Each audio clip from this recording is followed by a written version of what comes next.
Welcome to another episode of Bowie TV's Youth, Community, and Lifestyle. During this hour, we're bringing you highlights from some of our shows focused on youth, community, and lifestyle. Please be sure to give us a follow on all of our social platforms. First, on How to Steam Your Dreams, we catch part 2 of the summer programming leading up to the 2025 Ocean Bowl games in Baltimore.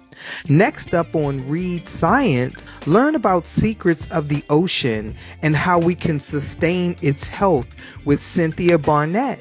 On the Spotlight DMV, hear from the couples a part of the Mad Love Tour and why the DC stop is so special. Finally, on the Hair Kytchen, we catch part 3 of the conversation with Dr. Tracy Johnson-Rockmore about changing the stigma on dyslexia. Thank you for tuning in to this week's programming of Bowie TV's Youth, Community, and Lifestyle.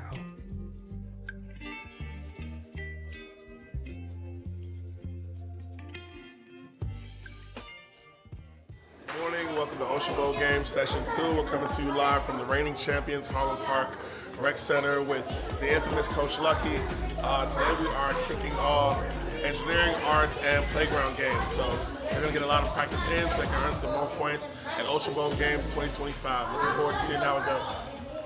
Through the board game, students draft a team of NBA and WNBA players and complete math problems using real player statistics to shoot, foul, steal, and score points, all while building fluency with core math operations and key social emotional skills.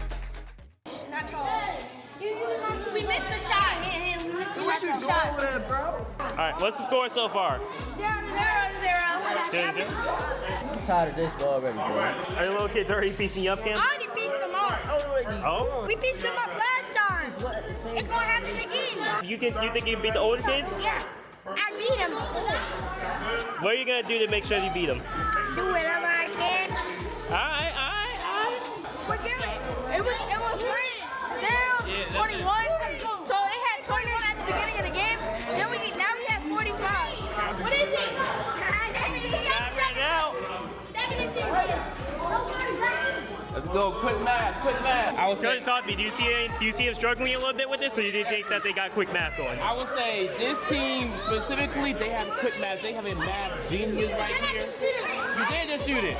They have a math genius right here. He does the math for the whole team, and his numbers have not been wrong so far. So this game is looking very interesting right here. All right. So Ocean Bowl games. Do you think you're gonna do the math for your team? Of course. Like, I got the ready. Okay. All right. What's going on over here? First brick of the day, bro. Wait, what happened? I bricked. You Brit? Aren't y'all still up though? 8 score 0-6? Yeah. But you're still up. Bro, I should have hit that, bro. They bricked too. 5, 3, 4. Oh yeah. That's easy work. Hold on. That's easy work. Home mom. He break. If they make it, bro. This game is blazing. So you guys have, it's 3-6 right now. 3-6. 4-6. They even got the markers set up. I think it's the best setup over here.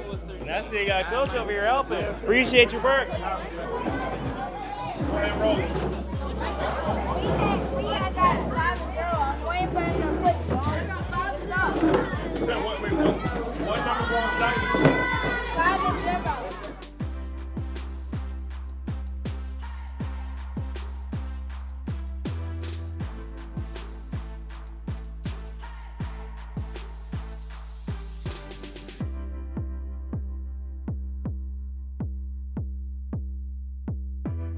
Who's winning right now? A 6? Oh, you guys gonna get the lead on y'all? No. Yeah, 6-5. They're winning. There we go. Stop. Go. Stop. I'm looking a little wobbly, I don't know.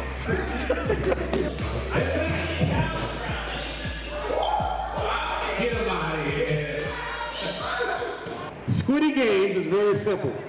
I'm going to play the music. When I stop the music, you must completely freeze. Your objective is to get from one end of the court to the other end. You cannot run. Y'all ready?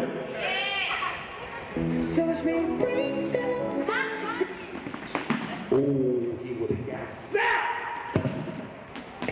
Because guess what? He was doing this and moving.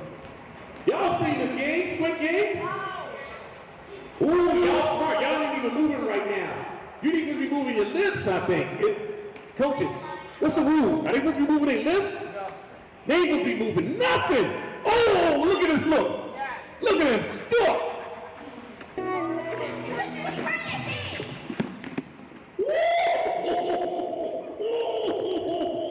Ooh, you would have got shot.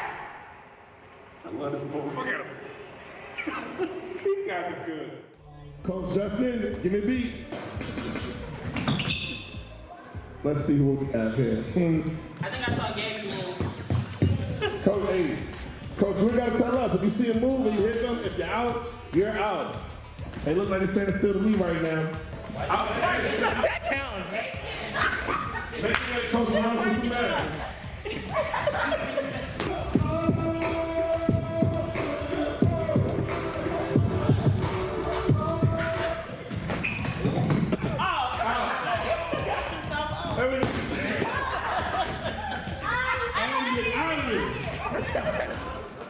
Your leg wiggling.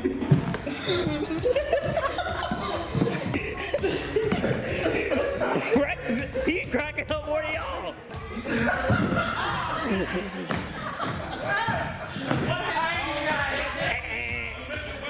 To the brain box, please. Are you okay? To the brain box, please. In there. 5 times 7. 7? Yeah. 34. 35, yeah. I got it. You got it? 3 times 8 is 24. Yes, you're right. Get back in. Get back in the game. Give me 6 times 3. Yup, got it. That's 18. All right, y'all can start going. Let's go. Walk. Walk.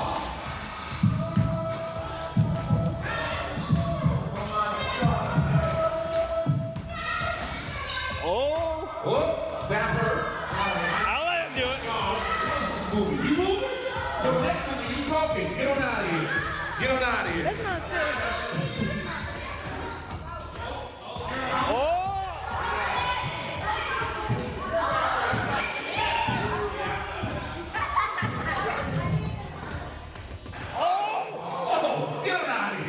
That does it, folks.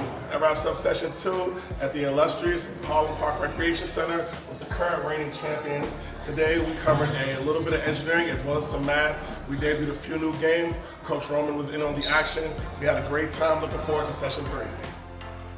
Did you know that giant tortoises are the longest living reptiles? Some can live over 300 years. And Quickie's great-great-great-grandfather is a giant green sea tortoise and is over 280 years old. So I got a math question for you. If Scooter has 30 sons and daughters, and each of them has 30 kids, how many grandchildren does Scooter have? Right? He has 30 sons and daughters. So that's 15 each, right? Which is 30 total. And each of them has 30 kids. How many grandchildren does Scooter have? 30 times 30 is 900. Clap it up for him. That's the correct answer.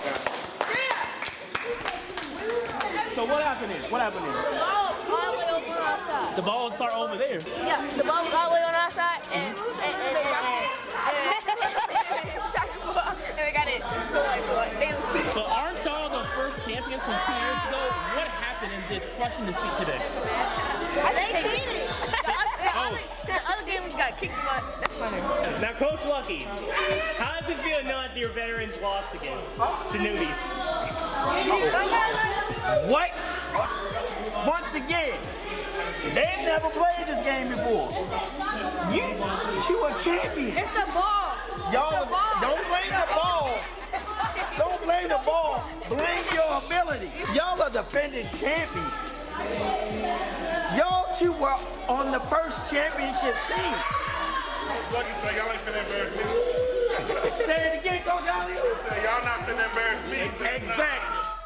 My name is Lily, and I'm 11 years old. My name is Taylor, and I'm 10 years old. My name is Peyton, and I'm 12 years old. And who are you guys as a team? The Sea Turtles! Okay. Now, you two actually made it to the finals last year. So, do you feel the pressure mounting up on you? Yeah. Some of these days it's hard. Do you have any strategies as a team that you're going to do different than last year and the year before to make sure you guys can still win? Because you got all these new rec centers. Try to actually stay together and work together. And stay focused, locked in, and work together. Gerard, 9. Amaya, 10. Amir, 10. And who are you guys? We are the Red Stingrays! Now, I know for a fact all three of you were here. All three of you were here last year, especially you two as siblings. What do you feel like the pressure is, especially because this time you're... There's no pressure. No pressure. You saw 2 trophies in that showcase right there? There's no pressure. No pressure. We're gonna sweep them again. You guys have a lot more competition this year with Furley, with YSP, with Cecil Kirk coming back, with Roosevelt, with Mary E. Rodman. Actually, one of those that you were just naming, when we were at Ocean Bowl last year, they were saying they were winning. They were saying that we were trash, right? Who beat them again? Say. My name is Sabali, and I'm 12. My name is Cameron, and I'm 13. My name is Tyler, and I'm 13. And what's your guys' team name? The Jellyfishes. With this programming, what's been your guys' most, let's say your hardest experience so far? Especially considering the fact that a lot of you were here last year. Probably that Aqua Clash, whatever it's called. Yes, Aqua Clash. Oh, you said it's the math. Do you think that it was the timing, or do you think that was just math in general? Or was the fact that timing? So that 30 seconds was a bit too hard? Yeah. Do you think that you've at least seen a bit of improvement, like being able to figure it out faster? No. Nope, just making worse than last year. And you, what do you think has been the hardest for you so far? I'm about to say the Aqua Clash. It's like just getting the controls is like hard.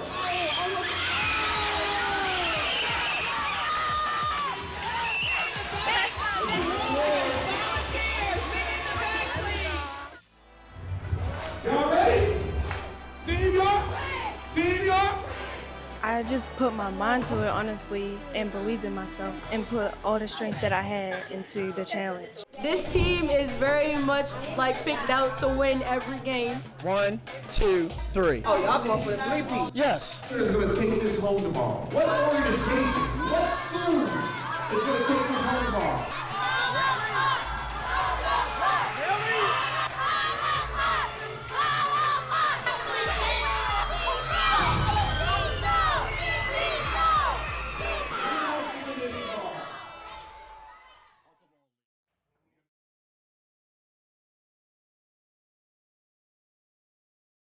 Hey, hi everybody, this is Joanne Manister, and I'm sitting here in Illinois, surrounded by an ocean of corn, as usual, and in the summer anyway.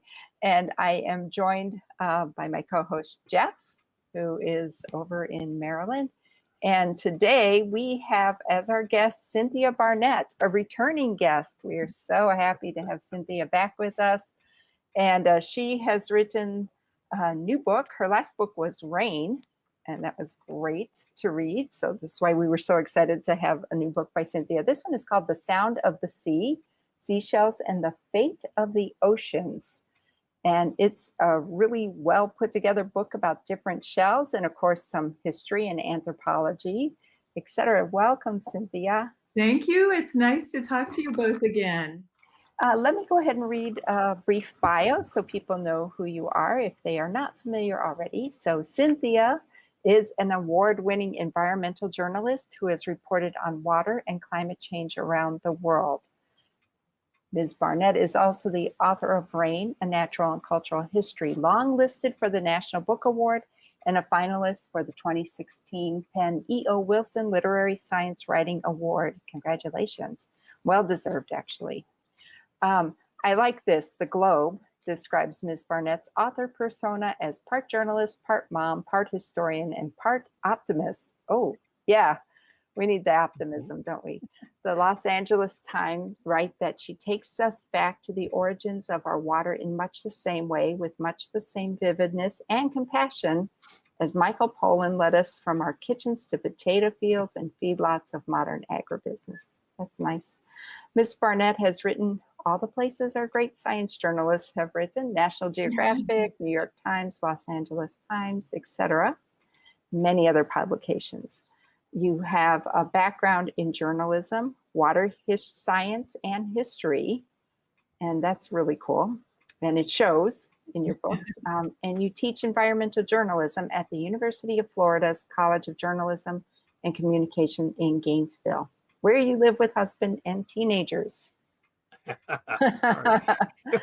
Yes, and one teenager has flown away since. I have a teenager who just finished his freshman year in college, and we have missed him, and we didn't get to drop him off at college because of COVID. And so he actually goes to Leiden in the Netherlands, and in a few weeks we will finally get to go and see him, and I get to see his dorm. So I'm very excited about that.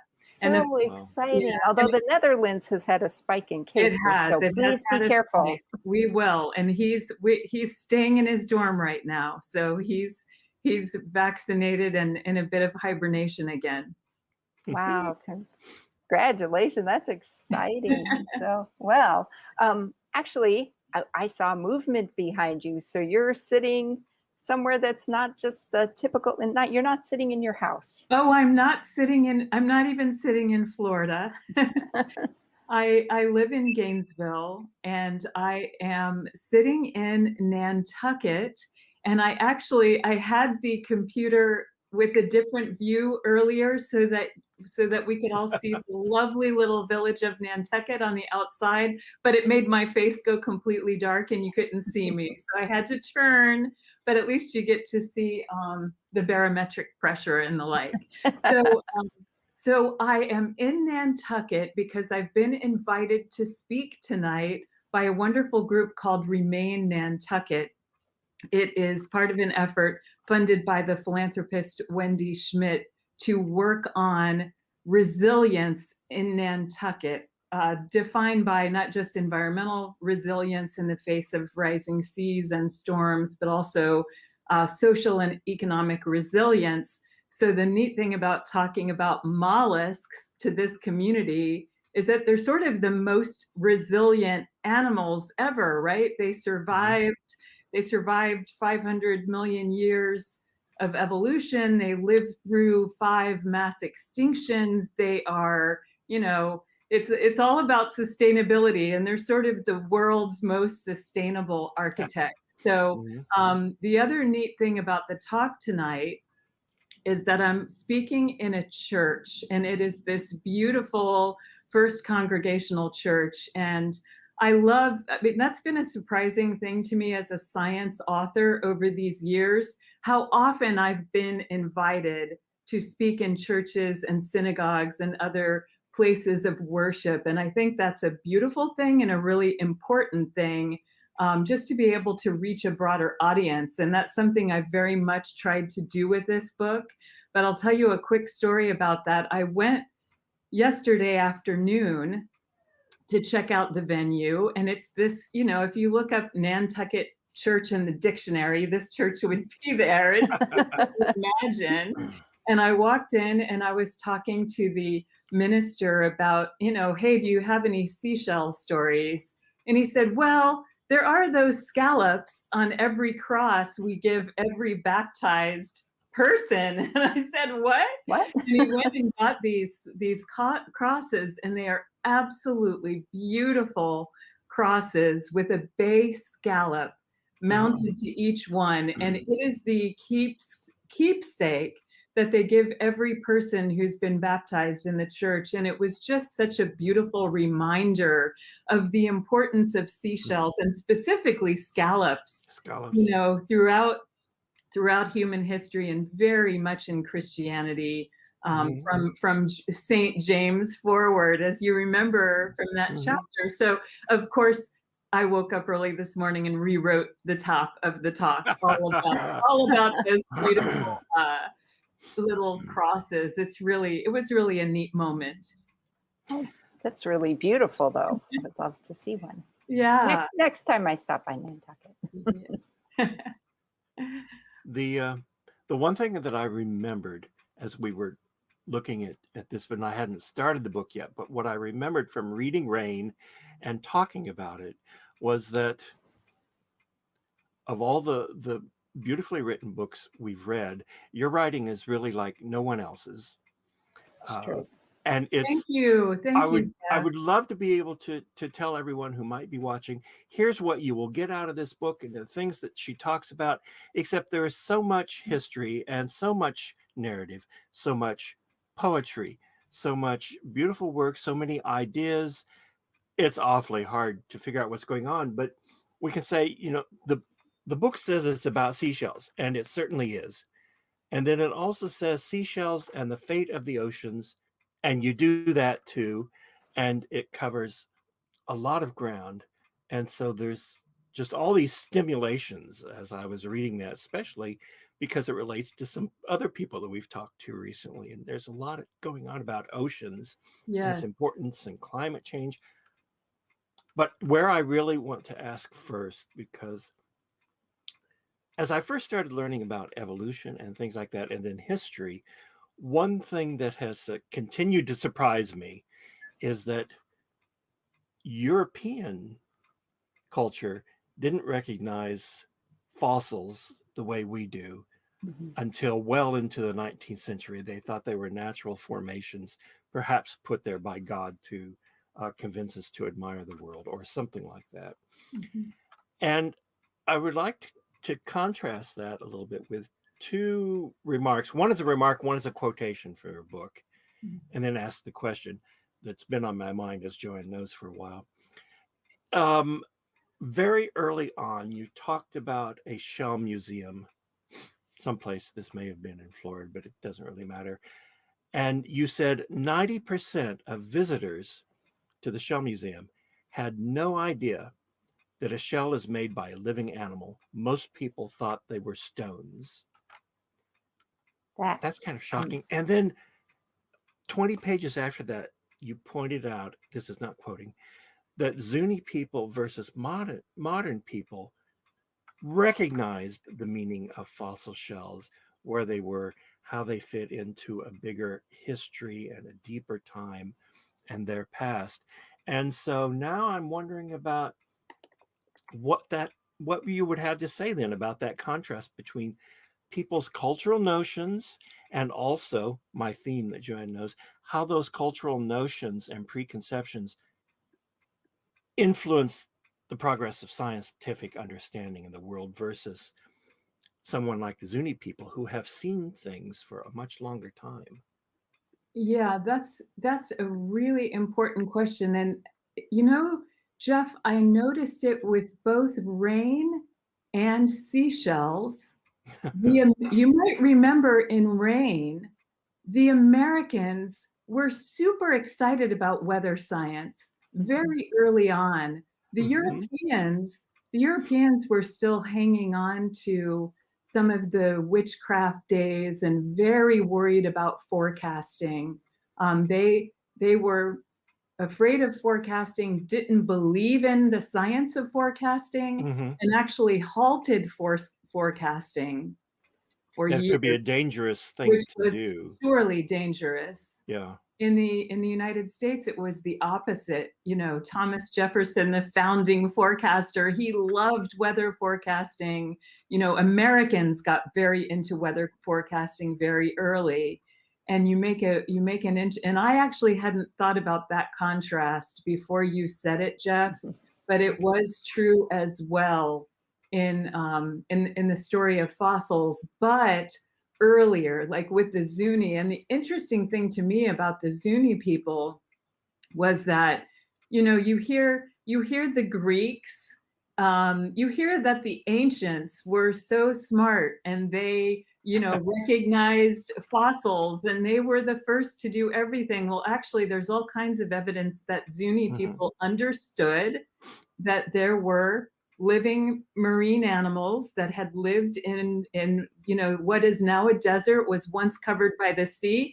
They articulated all of that, and so that was clearly in their tradition. The other thing you may have remembered from the book, which I found really fascinating, was the extent to which Charles Lyell, the so-called father of modern geology, relied on enslaved people in the American South to tell him what was going on underneath, because the plantation owners couldn't tell him about any of the fossils underneath the soil because they weren't the ones who dug the wells and so on. The enslaved people had done the work and recognized that these were animals and recognized that the sea had covered the land. So for one, I think one answer to your question as it pertains to the past is that many people knew a lot of things even earlier than scientists. And sometimes we make assumptions that there was some lone genius who came and figured it all out. So I like being able to debunk that assumption. But the really disturbing thing you're noticing is in modern times now, there's been something of a flip where the Americans are a bit more skeptical about science, although there's plenty of scientific skepticism in the EU as well.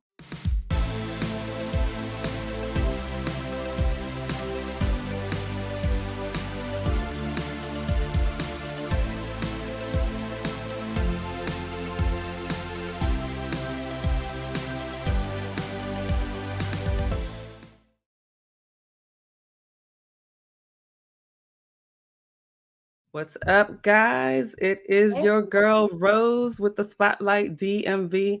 I know y'all aren't used to seeing me this much, but let me tell you, it's a whole bunch of events popping off in the DMV area. Y'all thought it was about to slow down for fall. It sounds like it's about to heat up. And so I am so excited today to welcome you to Behind the Event with the Spotlight DMV. And tonight we're giving you an inside look at one of the most talked about events coming to Washington, D.C., the Mad Love Tour, happening this Saturday, September 13th. I am joined by three amazing guests, Jamie and Raina Tyler from Love and Marriage DC, a couple we've watched, rooted for, and learned from, and the connector behind so many unforgettable experiences, Josie Ortiz, host of What's Next with Josie. Welcome to the Spotlight DMV. Hello there. Hello, everyone. Hello. Thanks for having us. Yes. I am so excited to have y'all here and to talk about the Mad Love Tour and just talk about what's been going on with you guys. But before we jump into it, I want to play this clip for everybody.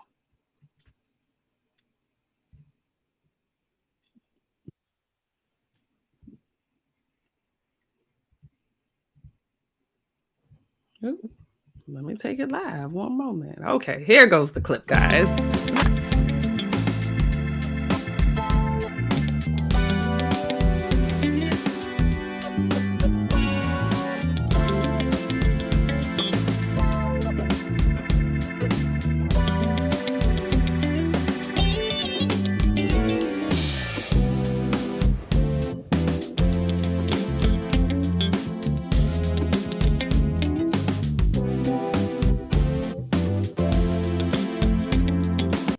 I am so excited after seeing that clip. I've been seeing the clips all over social media. Jamie and Raina, I've been seeing y'all talk about it as well. So let's get right into it. The Mad Love Tour. Tell us what the tour is all about and how you two became involved in it. Well, the Mad Love Tour is about relationships. So we have three amazing couples, reality stars. So we have Bravo and OWN. So of course, Jamie and I on Love and Marriage DC, which is an OWN network. And then we have Contessa and her husband, Scott Metcalf. And then we also have, and they're on Bravo, Married to Medicine. I don't want to leave that out because I love that show. And then we have Eddie and Wendy Osefo, which is they're on Real Housewives of Potomac, which is a Bravo show.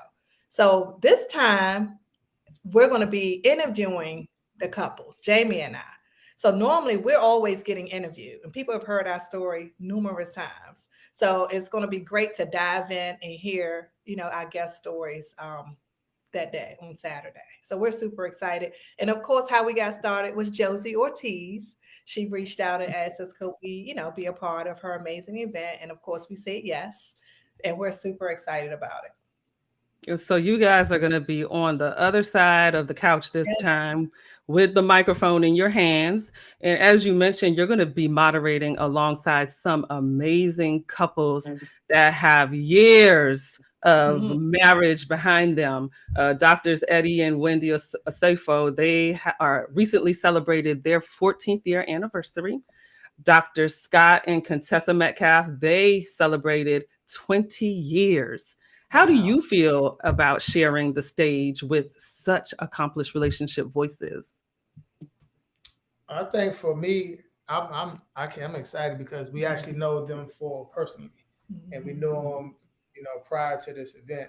So it's almost like you just linking up with your good friends in DC to pour into these people that's coming to hear us talk. Yeah, we've actually connected with Scott and Contessa out of the country. We were visiting out of the country, and we met up and had dinner with them. And then they came to DC to tour the White House, and we met up with them to come out with their family, with our family, and we had a wonderful time. So like Jamie said, we've known them before bringing them to this actual event. Yeah, I think that's pretty cool when you can talk to your friends about their relationship and just, you guys, you're the OGs on the stage because, y'all have almost 3 decades of marriage behind you. And let me tell you folks, Raina, when I earlier was saying 28 years, she was like, oh no, baby, we're 29 years. We're about to celebrate 30 years in January. I need all of my years. All my years. Yes, congratulations. Thank you. I think that is something so incredible, especially in these days and times where people feel like relationships and marriages are something that are disposable. And so back in 2020, you were named Copa Style Magazine's Couple of the Year. What has been the secret sauce that's kept your bond so strong? Secret sauce. Well, I would say, first of all, Jamie and I started off as best friends. We were friends first. And I think that plays a huge part in a lasting marriage because we were so close. Hold on. First of all, we were best friends. First of all, she didn't like. But when we started hanging out, but that was when you was trying to really meet me. But when we first got connected and we started hanging out, we became very close. You shouldn't have threw me under the bus. Like friends. 30 years later, you're here today. I was back when I was popping. I was still good today, so I don't understand that logic back then. I'll crack it. Why you bringing up old stuff, Jamie? Why you bringing up old stuff? No, that's funny because let me tell you, I have been married for 22 years and I've known my husband since, we've known each other since 19. But on our very first, what was supposed to be our first day, he will be mad at me for telling this story. He ended up standing me up, and I brought that up for a long, long time. Like some mornings I might wake up and I just be tripping and be like, I can't believe you stood me up. So I feel you, Jamie. I feel you. So reality TV, we know you from Love and Marriage DC, and being on reality TV, your relationship is out there for everybody to see. What's the most misunderstood thing about being a TV couple? Most misunderstood, in my opinion, I think that people get so caught up in these shows and their emotions, and they don't use their common sense that is edited TV for your entertainment. And although it's following our real life, it's not scripted, we still gotta entertain the audience. Like if we sit here and have a topic to discuss, and I just say, yeah, you're right, nobody's gonna watch that show. But in reality TV, they want you to have the back and forth, have a conflict or whatever, and then resolve it. They want to see how the Tylers resolve conflict or uncomfortable situations so they can relate and then, apply it in their lives. So, but in social media world and YouTube world, these people see this 45 minutes of edited footage, Yeah. and they make all these opinions and assumptions. And it's for me getting used to season one was, was tough because I'm not used to people, talking about me like I don't see it. And I had to learn how to stay out the comments, as she said. Right. But I still see them. Yeah, they feel like we're not being authentic. We hear a lot of people, even fans of ours, when we're out and we'll talk about some of the scenes from the show, and they say, "Oh yeah, but I know that's not real, right?" Or they'll say like, "How much is real and how much is fake?" And I'm like, "What you see is what you get." Like when we made the decision to be on the show, we said we were going to be our authentic selves. We're going to talk about everything that's currently happening in our marriage and with our family. Because as you can see, the family was on there, how everything played out. But we wasn't going to hide anything. We don't have anything to hide. And then we also thought that the family dynamic that we had will also be great for TV and kind of like, a lot of families are going through similar things that we experience or what we're going through, especially with Jason, some with a disability. You don't see that on reality TV, but you do have people who have kids with disabilities, and it really helped them, giving those information about the Doors program. Jamie and my oldest son, little Jamie, the interactions that they were having and going to therapy and trying to work through those issues that they had. Everybody's experiencing. I'm not going to say everybody, but people with a middle child or with kids that age in particular, they're going through those things with their parents and with their kids. So, what you saw is what goes on in a Tyler's household. It was real. Yeah, and Jamie, there's something that you just said about having people, talking and saying things as if you can't see it and you can't hear it and staying out of the comments. And so I was looking at an interview where you guys were going into your second season and you were talking about the difference between season 1 and season 2, and how in season 1 you really tried to like portray a character, I guess I could say, like put forth your best effort and be this perfect person. And then you said going into season 2, you were like, I'm an open book. I can even cry. Like I could even cry on TV, or, I could be comfortable with crying. People get to see all of that. They get to see the highs. They get to see the struggles you're going through. What advice would you give to couples who want to keep their relationship healthy while under pressure? Well, let me address that comment you said about season 1. And you're spot on, because season 1, I was not yet retired. And I really didn't want to do this TV stuff. And she did. So I said, how can I just get through these 3 months of filming and be perfect? No issues. Because I didn't really understand reality TV at that time. And right on here, I was trying, and this one here, along with my castmates, called me out and said, "You're not being yourself. You're not engaging. You're not this. You're not that." So I said, "Well, I told y'all I don't even really want to engage or bicker with y'all about stuff I don't care about."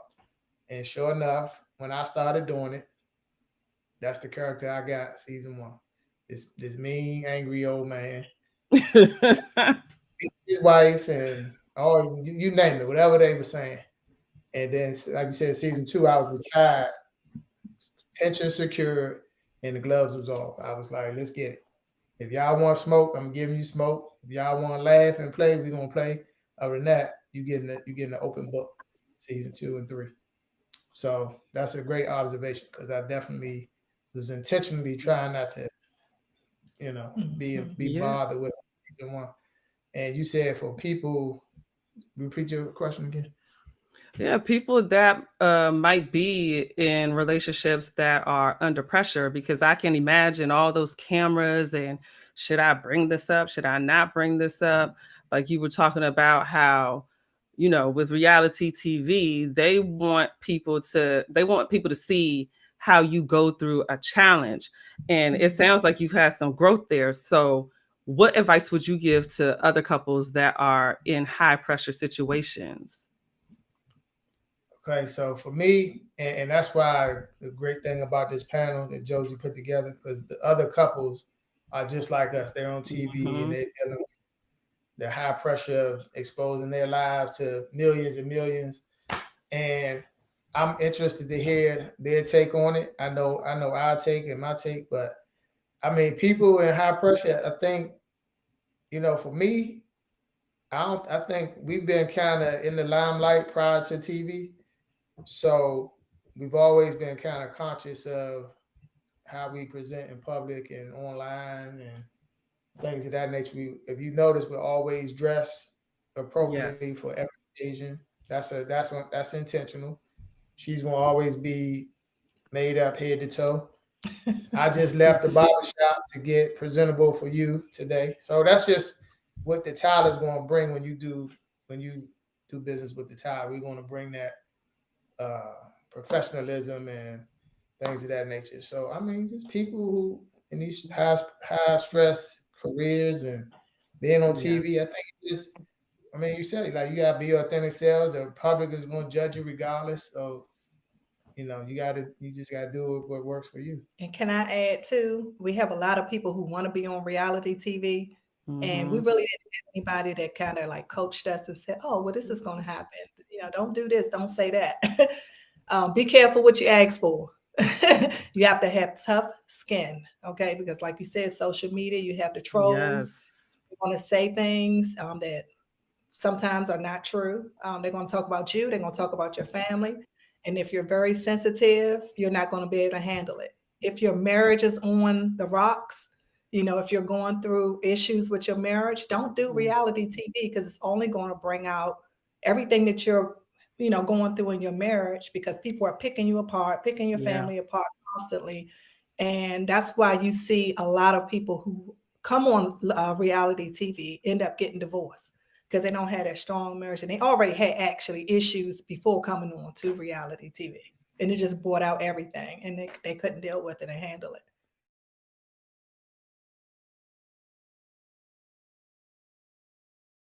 They're about clearing the path so our true strengths can shine. And that's exactly what I'm thinking when we're talking about. It's like, how can I be successful if the odds are stacked that far against me? Absolutely. And to get the right assessment is, first off, I need to have a job. And if I'm not employed or gainfully employed, how am I going to pay that kind of money for a test? Yes. Oh my gosh, I can only imagine. I can tell you, I personally experienced that. I work at a higher institution, and I got my degree from this place. And when I asked for accommodations as an employee, been working there for years, they said that I needed an updated evaluation. And I can't afford what you pay me. I cannot afford an updated evaluation. So what we do is workarounds. We try to find other alternatives to help us out. Wow. Is there like a because you said you do monthly meetings online for adults. So that's exactly so. Do you guys have a Facebook? If I'm an adult living and dealing with dyslexia, how do I join your group? Because I need to be able to call you and say, Dr. Johnson-Rockmore, they just gave me this assignment at work and I am struggling. Can you suggest or tell me this is what I have to do? This is my deadline. I'm starting to get anxious. I'm nervous. What do I do? Is there somewhere where I would be able to go and reach out? And the adult support group is still under the International Dyslexia Association. So we're just one of the branches, and probably I think the only branch that does the adult support group. So actually, if they go to the International Dyslexia Association, or some people have Googled dyslexic support groups, in our branch normally just pops up because we're the only one right now doing this the adult support group via on Zoom. So I can be in Maryland and come to your group. Oh yeah. The lack of accommodations is very unfortunate. I can't imagine for the individuals who are having to deal with that. But if you are someone who wants to join the group, and this is excellent because if it's on Zoom, I can be in Timbuktu and I can join the group. And then once I join the group, does it give me that place where I can, like you said, it's a safe space. Now I have people I'm meeting that I don't feel alone anymore. Exactly. That is that was desire. Yeah, I'm meeting people who might be in the same industry, who might be a million miles away, but they're able to be a resource for me and help me with some of the things I might be struggling with, especially at work. We have a med student in our group that joins our group periodically now. He talks about the struggles that he's having in med school. And we're there to encourage each other, to strengthen, and just again, it's a safe place to talk, because a lot of times your family members may not understand if you're not, because dyslexia is hereditary. So if you had a family member with dyslexia, you know, it came down that line somewhere, but grandmom, great grandmom, grandpa, they may be the ones that were dyslexic, but it was never identified then, so they may not been able to help you. So sometimes in our families, we're not able to really talk about it because there's no one else that understands that struggle. So this is the safe place to come to kind of really talk about your dyslexic challenges. Sometimes we have those dyslexic days or whatever. You just need someone to talk to that understands that struggle.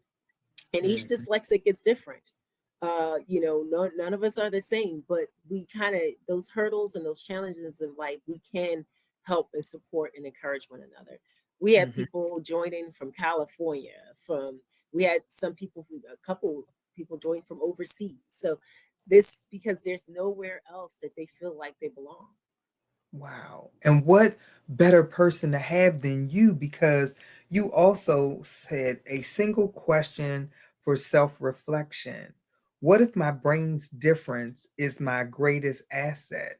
So talk about the asset that you found in your own situation when you got diagnosed. The greatest asset that I was able to find when I was, again, identified, I said a light went on, because all those years I was told I was dumb. I was told I was slow. I was told I was stupid, never being able to mount to anything. In fact, it was a high school teacher told the whole class we couldn't go to college because we just didn't have the academic abilities. So all of that negative, I hope you said hello to him. I hope you've gone back and said hello to him or her and said, hey, if you have any students, send them to me. I'll be glad to help them and help them with their confidence and everything, because you were definitely a naysayer. Yes. Wow, an educator. Oh, it's a lot of educators out there thinking. I've heard from some educators that dyslexia doesn't exist. It's not real. Now we have, oh yeah. I've heard that from educators, from people who were educating young people in high school and middle school, that they felt like it wasn't real. It wasn't anything that really exists, that the students just slow, that the students just lazy. Those are words that we hear often growing up. Because it comes out one day, if it is, we got it, we're fine, we're reading well, and then the next day I heard someone say, I can't even read the word "the" or write the word "the." That's just how our brain is wired. So it seems like we're not trying, but we are working 10 times as hard as the average person, but it's just the way our brain is wired. Wow, I wouldn't be surprised if I don't have a little bit of dyslexia, because when you just said that, I said, gosh, I remember sitting at the typewriter when I was in high school and I could not spell the word "if." I was like, how do you spell "if"? I'm literally at the typewriter and I said, and that's happened to me at different points in my life where the simplest "of," you're like, how do you spell "of"? You're like, oh my gosh, what? How do I spell? And you're just complete brain, like in a fog. And it's real serious, because you got to ask somebody, excuse me, can you tell me how I spell "if"? Or can you tell me how I spell "of"? And just certain things. And then you made me think back to high school with a situation where, you know how the teacher calls on you, you have to read out loud, and you mentioned this. And there was another student in the classroom, and I just was like, he got stuck on the word the. He was reading the sentence. We were in science, and this is 7th grade, and I'll never forget it because I was like, my God. And I'm sitting across the room. The teacher put me out of the classroom for my outburst. And now I'm thinking back after looking at everything you've written and talking to you, I'm like, I wonder if he had dyslexia. And you have me, the student who anxious, in a hurry, come on, let's go, being a jerk on the other side of the classroom, not knowing I might be shattering someone's world. So if he happens to be watching, I'd just like to say I'm sorry if that was your case, because you never know how you might be affecting someone or what someone's dealing with. So I feel really bad when I read that, when you were something that you had written about, and I was like, oh my God, I wonder if that was what happened. And I just pop reading it's not good for us whatsoever. That creates so much anxiety, so much depression. A lot of times it's students, you see the student avert being called on, or when you see the teacher saying, okay, 1, 2, 1, you read it, you like look like, okay, when is my turn? Okay, I'm going to get sick real quick. They will start coughing, I gotta go to the bathroom, I feel a stomach ache, all kinds of things to avoid being called on. Wow. And they will disappear. I've managed some people who have had, I don't know if they've had dyslexia, they didn't share. And you know, as a manager, you can't ask, only deal with responses, because, you know, ADA and things like that, you can't ask people about their disabilities. But she said to me, and I would have never known, she had extreme anxiety, and we were in staff meeting, and I said, how come you never come to the staff meeting? She said, because I don't want you to call on me. I was like, she said, I'll start coming as long as you promise not to call on me. I said, I just want you there for the information. You feel free to ask me any questions you want. You can be upset about something I'm saying we have to do. And she was like, I am going to melt right here in my chair if you call my name. I was like, I'm not going to call your name. And she started coming to the meetings, but she was like, I have extreme anxiety, and I cannot. The fear of you even thinking you're going to call on me. I was like, wow. Yeah. But she got to the meetings and saw that it was positive, and then she came in at her own recognizance, if you will. And I was just glad. I was just happy to have her there. So and some dyslexic individuals, we have average to above average intelligence. So we're very intelligent. And that's why I would have never guessed. If we are prepared, if we read, telling your student, okay, can you read such and such tomorrow in our class at such and such time? It gives them time to prepare for it, gives them time to rehearse it, hopefully at home and with family members that they're comfortable with. Then they're prepared to come in and read just that section that they prepare for. But that hot reading, no.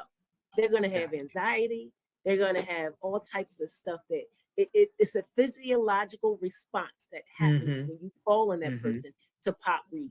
That is the most heart-wrenching thing that you can do for a dyslexic student. So, and you call it pop reading, like where the teacher just says, can somebody read the screen? Yes. And I'm like, oh, me. And they never call on me. I wanted to read it, like, no, we're gonna choose someone else. You've already been reading. Okay, I mean, I'm bored. I'm ready to be going down the road. So yeah, and they see that. No, we're gonna call on somebody else. Okay, wow, I just learned something new. Boy, you learn something new every day. Okay, so you talk about reading is slow and effortful. Yes. Even when they eventually read accurately, it may always take extra time. Do you feel like you've been given the amount of time as the student or as the adult to be able to read something, or how much time should one, is there a, and this is, I'm going to ask the question and I'm going to take it back, that should be allotted to someone who might need additional time? Is it, you know how like when you take a test, they're like, okay, you can have additional time for this, but that's not always.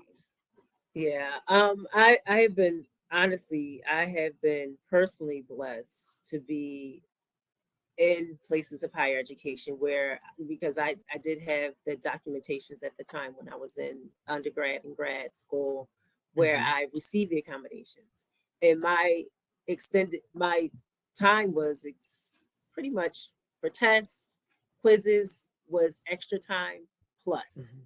So a lot of my teachers were accommodating. I didn't have, but they knew I was a hardworking student too. You weren't trying to get over or flake.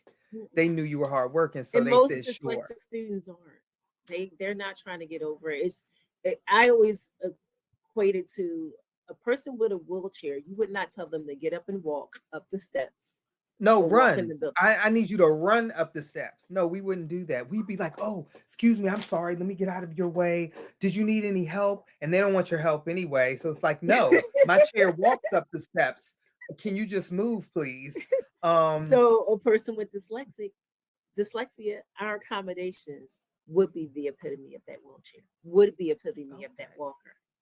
So it's just giving me the same playing field as my counterparts that can walk effortlessly. That's it. Okay. In the you talked about spelling can remain inconsistent even into adulthood. So what can an adult do? Like how would I overcome that? What do I need to do to be a better speller with my difference? Unfortunately, we don't overcome it. we just find ways. There's programs actually. There's a main approach called the Orton-Gillingham approach. It's a multi-sensory method of teaching, writing, reading, and spelling. Most students with dyslexia need some type of Orton-Gillingham approach. There's a couple of them out there. Myself, I went through something called Wilson, and her name is Barbara Wilson, who she and her husband created this program called the Wilson Learning Reading Program. That's just one of the Orton-Gillingham methods that are used. There's plenty of them out here. Even if you're a parent and they say, okay, this is what they're going to give your child, and you know your child is dyslexic or they were identified as being dyslexic, make sure that program is Orton-Gillingham based. So whatever program that is, making sure it's Orton-Gillingham based. Orton-Gillingham brings in all the senses that you possibly can. Your hearing, your seeing. It manipulates letters, or sometimes one program use sand, they use mirrors, but that's the tactile piece. So that's how you're using with your tactile piece. So it's bringing on all those senses to learn how to spell. How to read, those things that we never got as dyslexic. We never really got those tools down. When people with not without dyslexic, they picked it up. They picked up the reading pattern. They were fine.